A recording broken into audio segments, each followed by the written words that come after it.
Surfaroo.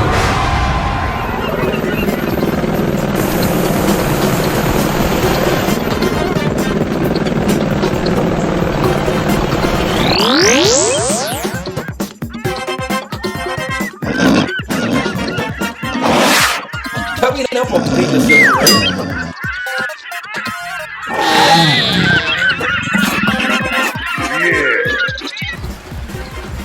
Join in for a special at Currumbin Wildlife Sanctuary.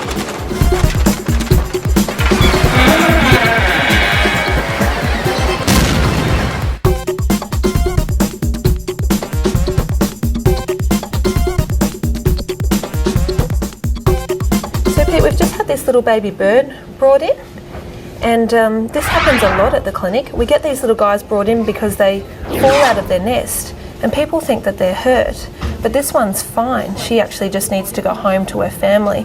She's a little blue-faced honey eater. So you can see she's got most of her feathering, and she's actually just trying to learn how to fly at the moment. So she's taken her first flights and ended up on the ground, but someone's picked her up before she's had a chance to regroup and get back up into her nest. So we're just going to get this little girl back out because there's nothing wrong with her. The vet's done a quick check, and we'll get her back out to her mum and dad so that they can do their job and get her to a mature adult.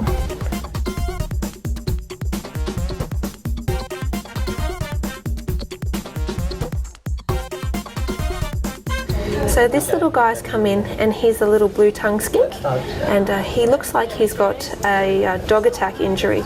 He's got a bit of a puncture in the top of his head there, so he's got a fractured skull. So he's going to stay in hospital with us for a few days, and we're going to see how he responds to some treatment and therapy. It also appears that he's got a fractured toe there that's been set. It looks like it might be an older injury than what this other one has been.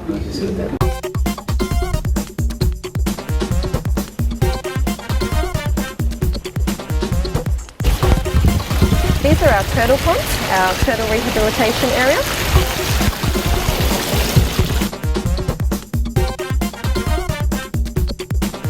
And this little guy was actually hit by a car. So you can see down here we're doing a bit of a repair. This bottom fragment was actually fractured off in the car accident, and so we've putting some securing devices there to help the bone to stabilise so that it can heal. This guy was also unfortunate enough that the car that ran over him punctured through the top of his shell, and he's got a nice wound there that's healing well at the moment, but it takes a while, unfortunately.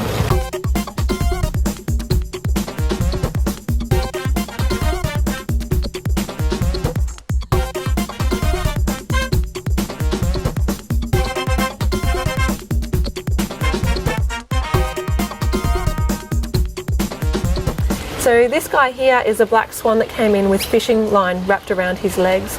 So we've removed that, but he's on antibiotic therapy and pain control until that wound heals, and then he'll go back to his family. This little guy does have a couple of babies out there this year as well.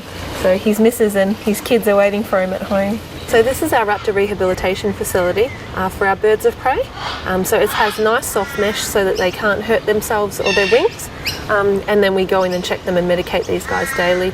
We only ever keep them for as long as we have to, and then we get them back out there into the wild. This little kid here is a Brahminy kite, a juvenile Brahminy kite. The guy will end up eventually going a white chest with a big red russet head and shoulders. They're beautiful adults, the Brahminies. And the other one that we saw inside was a sea eagle, another juvenile. So these guys have just gotten caught in amongst bad weather and been knocked out of the trees and been picked up by people and brought to the clinic. So this is our Currumbin team. We've got Andrew, he's one of our vets. Anna, she's one of our nurses. Camille, another one of our vets. Hi. Tash. Well, Pat, it was a great tour. Thanks a lot for showing us around the hospital. Thanks for coming. It was good to show you. And I hope you people out there have learnt something very educational. Look after those animals and don't forget to bring them into the hospital, and that's the only way to look after them properly. See you soon. Ooh. Okay, now for some dingo mystery. No one knows for sure just where the dingo came from. current scientific opinion is that it reached Australia between 3,000 and 8,000 years ago, probably in association with the Australian Aborigine, but more probably by simply using the same bridges that would have linked the continent with New Guinea at that time. All indications are that the Aborigine reached Australia a long time before the dingo. There are no dingoes in Tasmania since Bass Strait became inundated by the sea about 14,000 years ago, preventing land access to the island. This probably accounts for the survival of both the Tasmanian tiger until the 1930s and the Tasmanian devil still living on the island and their prior extinction on the mainland Australia. Dingoes would have been efficient competitors with the tiger and the devil, driving them out of their former domain and into the pages of prehistory.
Well, the old tum's filled, mate. That's a good feed here. Yeah, it's nice, good cafe.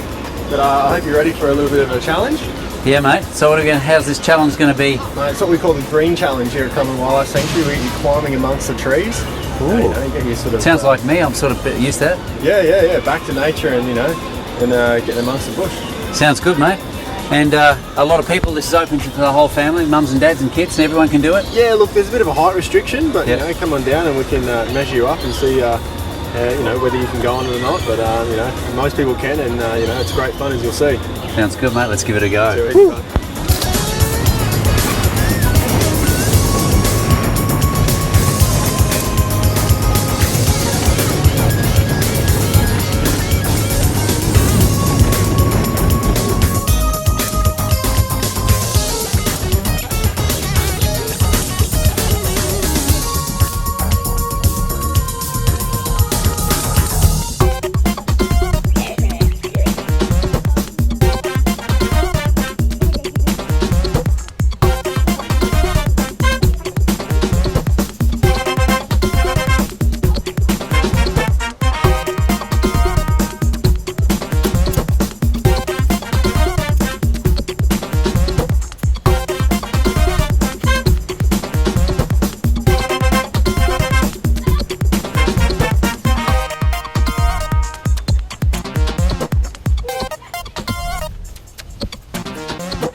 Guys, let's do this trick and get it happening.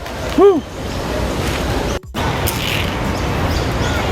Now, if you're game at heart or just out for fun, I reckon this is the ideal thing to do. Keep up the fitness, coordination and strength.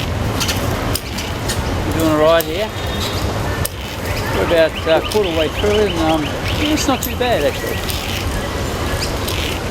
This is where your surfing comes in handy, I think. The old surfing balance. Now mate Rory did quite well on the other challenge there, as we can see.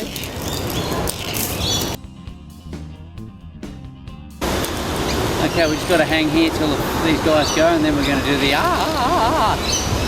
in my word.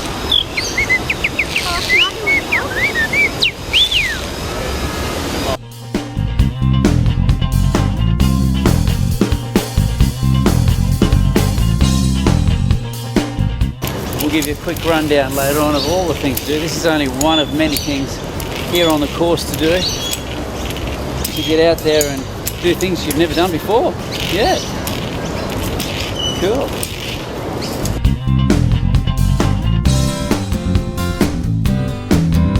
That was good. Cool.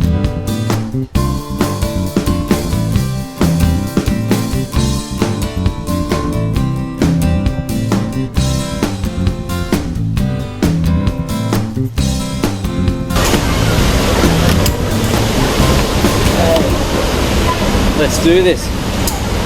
Look in the line. See all these people doing the tightrope without any braces or anything. And they do it so easy. I'll tell you what, it's not that easy. Not that easy at all. Well, the Roo does it. Woo. Rory, mate, it's quite a big day. We've been quite a big trot here. Yeah. We've got segways coming up next, eh? Yeah, mate. Yeah, they're pretty. So how's the balance, mate? Yeah, mate. Look, it's Because there's only two wheels, man. You know, not the third wheel. So what's the chance of me falling off? And you know. Oh no, your chances are pretty good of staying on them. As long Yeah. as you can walk along the ground here, mate, you can ride a Segway. And we're going to introduce you to Nick, and Nick's going to show you around and give you a bit of an idea of how they work. Sounds good, mate. So many things you can try out here that you've never tried before, and you know you're good at. Yeah, absolutely. There's a great sort of faceted things you can do, and we try and cater for every little little niche of people. Sounds good, mate. Let's go ahead and do it. Too easy. Buddy. Nick, how are you, mate? Very well, thanks, Pete. Good to meet you. Now, this is the Segway chapter here at Currumbin Sanctuary. Mate, it's not that hard actually. It's just a few seconds or minutes, to sort of get the balance. Forward for forward, back for back. Once you step on it, you get your sea legs. Yep. You've got it. Now, just a few hinters for those people out there coming down to try it out. What are the best hinters to sort of get started? Don't be scared. Get straight on it. Don't worry about it. Yep. Be confident. Sounds good, mate. Now, this is quite good to cruise around the whole park. Yep, you can go all the way around the park, and this is all paved. Yep. Nothing's going to give you trouble. And what's the speed on these things? Well, sadly, we have to limit them. Yeah. It's a public park, and there's kids running about, so they can do 8 kilometres in the park. But 8. Off the factory floor, I think they're a bit quicker. Yeah. How fast? I think they can do 20k. 20k. It's pretty Cool. quick. Sounds good, mate. Well, I reckon let's give these guys a demo and go for a cruise, Let's eh? give them a whirl. Okay, forward as we go. Let's do it. Let's cruise off. Woo! Now, Nick, if you've had surfing experience, skateboarding, a lot easier to learn on this? Definitely. You've got a sense of balance straight away. Sounds good, mate. Definitely would help. How about quite a nice trot around the park, mate? Nice and easy. Yeah. And if you want to take it easy and not have a workout, I mean, this is the way to do it, Definitely eh? the way to do it, yeah, the easy way. And of course, if you've got a sore leg or something, you've got good balance, I suppose you can do it as well, too, eh? Yeah, Yeah, no there we reason go. not to. Mate, viewers out there, if you're coming down to Currumbin Wildlife Sanctuary, see the man here, Segways. Nick, thanks for that cruise around the park. Pleasure. We had a nice scenic view, and of course, a bit of relaxation there too. Anyway, I'm going to back out of this one and forward out of it. Nick, let's get out of here. Let's go. Woo!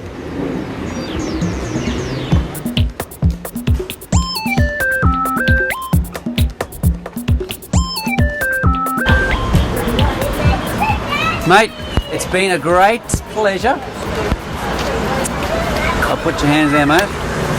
Thanks, mate. Yeah. Mate, you've taken us through Currumbin Wildlife Sanctuary, showed us everything, Beautiful. educated the public out there. Mate, I've had a really great time. I'm really unhappy to leave because I want to come back again and do it. But I mean, you can always come back and do Mate, it. you're welcome back anytime. Mate, we'll most probably see you back here somewhere in the park. Yeah, absolutely, mate. Where's your favourite part? Oh, look, mate, I love hanging out with the Crocs. The Crocs, I was going to say. Yeah, that's me. On that platform. Sounds good, mate. All the best, mate. We'll see you around. We'll most probably be back in the near future with another telecast here from Currumbin Wildlife Sanctuary. Yep. And until then, mate, we'll see you. Thanks a lot again, Thank mate. you. See you later, guys. Guys, see you later.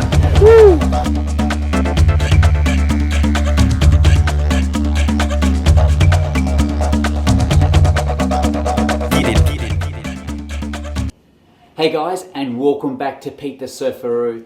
boy, another great one for you now. Peter, how are you, mate? G'day, Pete. How you Great name, Pete. Now, Pete here's going to be our photographer for all the wildlife, especially the whales and, of course, dolphins, turtles, heaps of other footage on Gold Coast Adventures. Now, mate, before we go ahead with telling them about some of the photos you've shot, how about this? I'm at Pete's place now, and what do we have? More nature at its best. Cockatoos, corellas, all sorts of birds. You can hear them in the background, and they visit us for food very, very regularly, and they always make a noise, as you can hear. Mate, they are so tame. Like, I've seen them just eat, like people put food out the front and they eat off the trays, but these guys come up really close to you. Yeah, there's a couple that'll eat out the containers. There's a couple they'll try and beat you up and take their food if they can. And the butcher birds, they'll sing to you, and the magpies will sing, but they all want food. It's not love, it's food. Mate, now, something really incredible. Tell us about the pebbles. Yeah, well, if they get stroppy with you and they're fed up that you're keeping too long for food, they'll pick up the black pebbles and throw them, which is very noisy. But then if they're getting really stroppy, they'll pick up the white pebbles, walk across the pool and throw them in the pool. So there's a load of white pebbles in the pool. It's too cold to get them out at the minute. Mate, that is cool. That is great. Now, mate, back to our adventures, mate. Gold Coast Adventures on the whaleboat. Now, you have your very good spot right on the point. Right on the front, right at the pointy end. No one is allowed there. It's just Pete and his missus, and they take these great shots of whales and all the... Just tell us about some of the amazing shots you've taken, mate. Okay, well, that front seat is a magic place because you've got 180-degree views plus back from there. I guess the thing we're always after is the breach shot, when you get the thing leaping out of the water and you get the thing in midair to see that. But you can also see tail flips, you can see flippers going, you can see splashing. And the thing that happened to us a couple of weeks ago was my lovely wife was sitting there looking out the front, looking down the front, and this whale came up and almost kissed her. It was magnificent. Wow. And as they say, if you can get that spray from a whale, that is the ultimate experience. They try and convince us that it's good luck. I'll believe that, but we've certainly been sprayed a few times. Now, mate, we've been going out for quite a few years now already, so we've got lots and lots of footage and photos of whales, which you'll be seeing on our upcoming episodes of Pete the Surfaroo with Gold Coast Adventures. Yep, and I think I've taken many thousands and thousands of photographs. My wife takes the video, but I do the photographs. And we've got a lot to show you. Mate, great news. We'll be seeing more of you on the show later on with updates on photos, mate. No worries at all. Well, Pete, it's great speaking to you, mate. Absolutely. We'll see you down the line throughout our next coming episodes and with some more updates on whales and, of course, all that animal life out there. Fantastic. Pete, another big handshake. We'll see you out on the whaleboat. Gold Coast Adventures. Hey guys, and welcome back to Pete the Surfaroo. We've got Hannah Cryle here.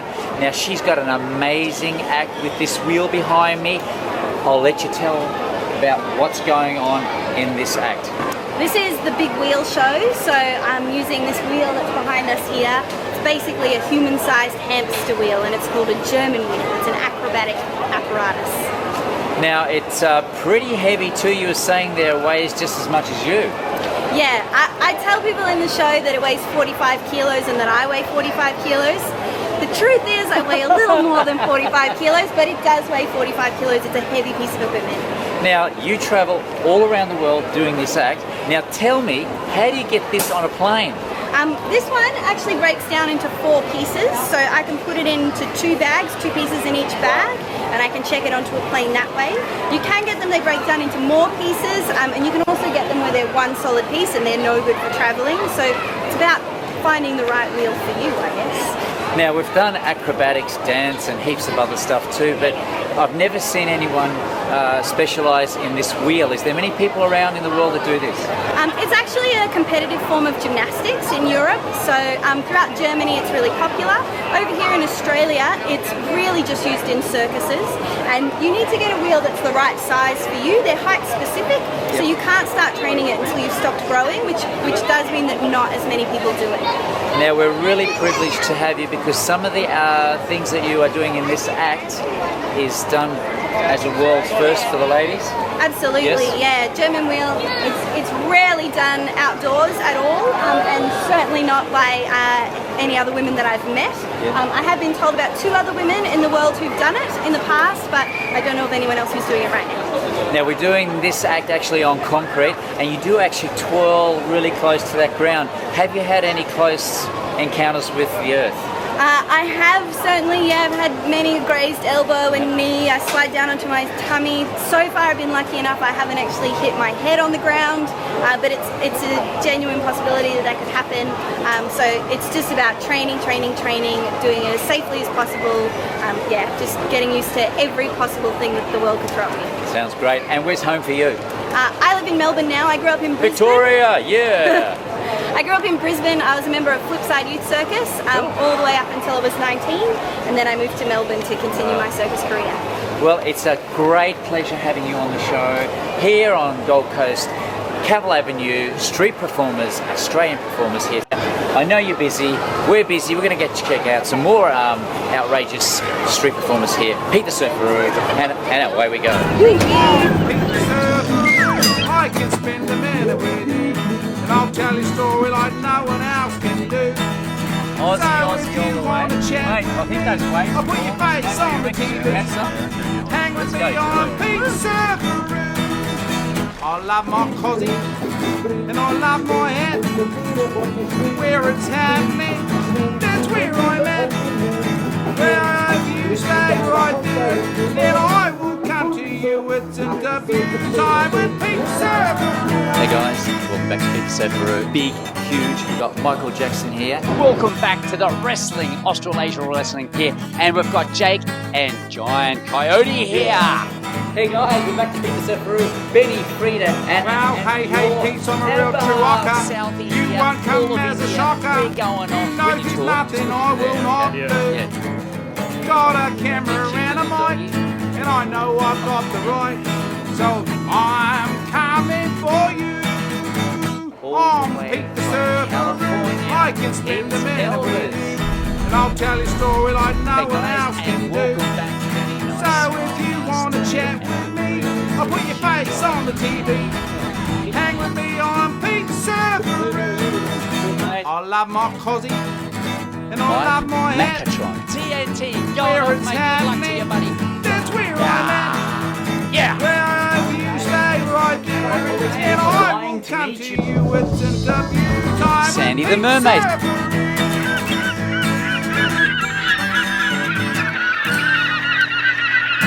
We'll see you soon. We're out of here. Yeah.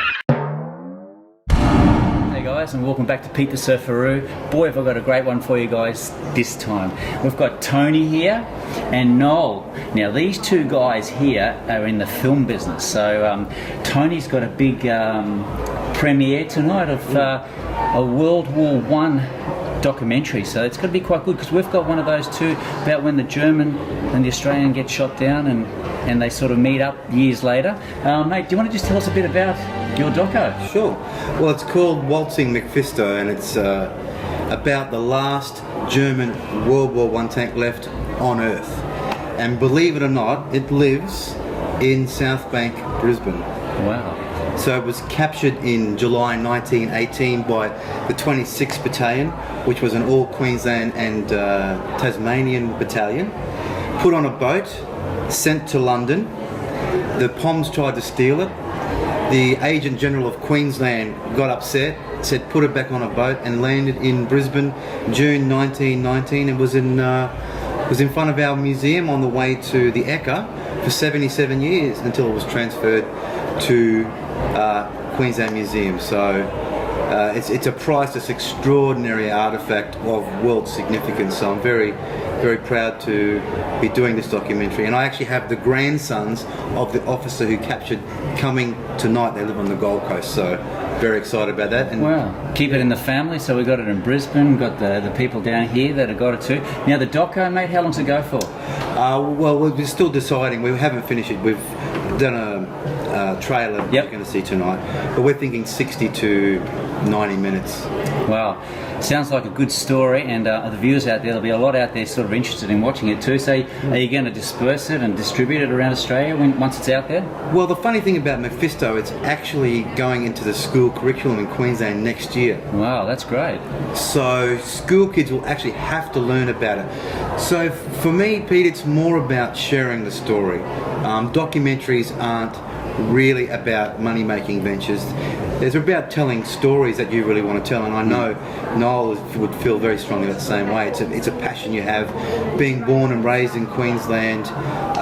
So where will it be? Well, mate, it could be on SBS, it could be at the cinemas for a small run, it could be at Queensland Museum for a while. Or it could just be available on DVD, so I can't answer that question totally yet. Well, mate, that sounds good. Maybe down the line, once it's put together, we can do a special on my show, because we do a lot of specials on different sports and momentum sort of films, so maybe it could be there. Mate, I'm more than happy to. Mate, it's great chatting with you.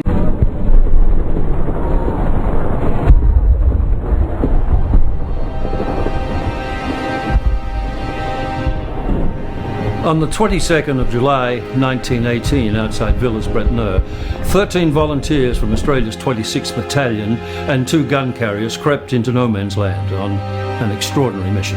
Their target was the German tank Mephisto, abandoned on the battlefield 3 months earlier during Operation Georgette. And although their trophy mission was successful and Mephisto was recovered and sent back to Australia, all of the 13 volunteers suffered prolonged and painful mustard gas poisoning. Few museum artefacts have been collected with greater risk to life and limb. 93 years on, Mephisto is again transported, but this time in the name of science and posterity.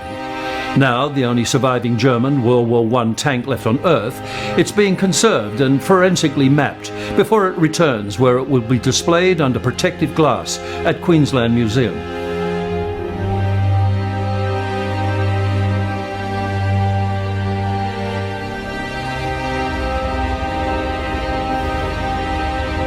By July 1918, the 26th Battalion had suffered the second highest casualty rate out of all the battalions sent to the Western Front.